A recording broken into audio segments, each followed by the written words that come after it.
नमस्कार, जनभावना टाइम्स में आपका स्वागत है। मैं हूं आपके साथ प्रिया शर्मा। पाकिस्तान में आम चुनाव की तारीख पहले से ही घोषित हो चुकी है। 8 फरवरी 2024 को वोटिंग होगी। पाकिस्तान पीपल्स पार्टी के अध्यक्ष आसिफ अली जरदारी ने इससे पहले एक महत्वपूर्ण घोषणा की है। ट्रिपल पी ने कहा कि इलेक्शन के मद्देनजर वो दूसरी पार्टियों से मिल सकती है। पाकिस्तान तहरीक-ए-इंसाफ पीटीआई पूर्व प्रधानमंत्री इमरान खान की पार्टी भी इसमें शामिल है।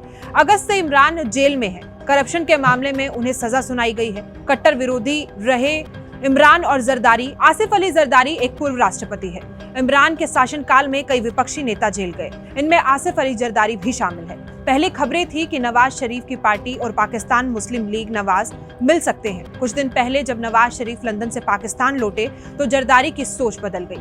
वास्तव में जरदारी अपने बेटे बिलावल भुट्टो को प्रधानमंत्री की कुर्सी पर देखना चाहते हैं, लेकिन नवाज की वापसी ने PMLN को राजनीतिक रूप से पीछे धकेल दिया।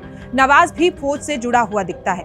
उन्हें भी अदालतों से वही राहत मिल रही है जो पिछले साल जुलाई तक इमरान खान को मिली थी।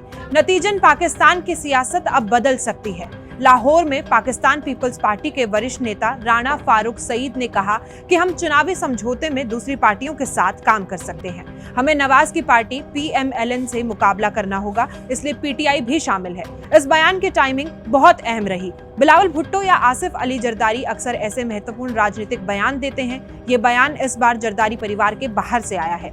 इसकी टाइमिंग भी मायने रखती है। वास्तव में नवाज शरीफ के 4 साल बाद देश वापस आने के बाद से अब तक जरदारी परिवार का कोई सदस्य उनसे मिलने भी नहीं गया।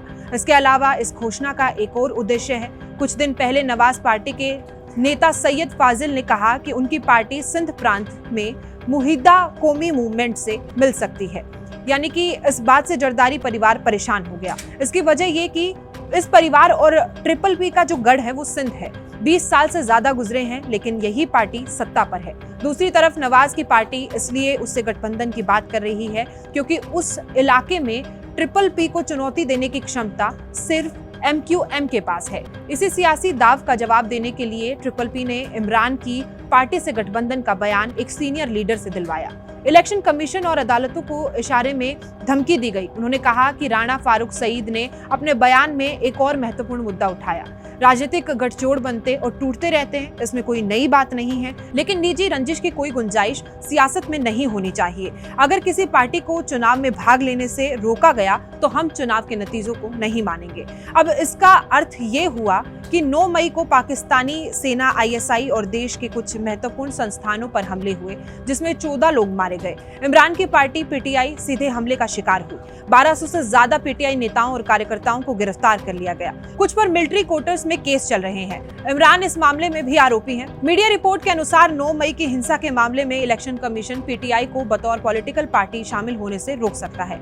ऐसा होता तो नवाज की PMLN को एक तरह से वॉकओवर मिलेगा और ट्रिपल पी को कोई सहयोगी पार्टी गठबंधन में जगह नहीं मिलेगी। ट्रिपल पी भी सिंध के बाहर बहुत कम वोट बैंक है। उसे लगता है कि वो अदालतों और इलेक्शन कमीशन पर दबाव डालने से पहले ही हार गया था। तो इस खबर पर आपकी क्या राय है? कमेंट बॉक्स में जाकर जरूर बताएं।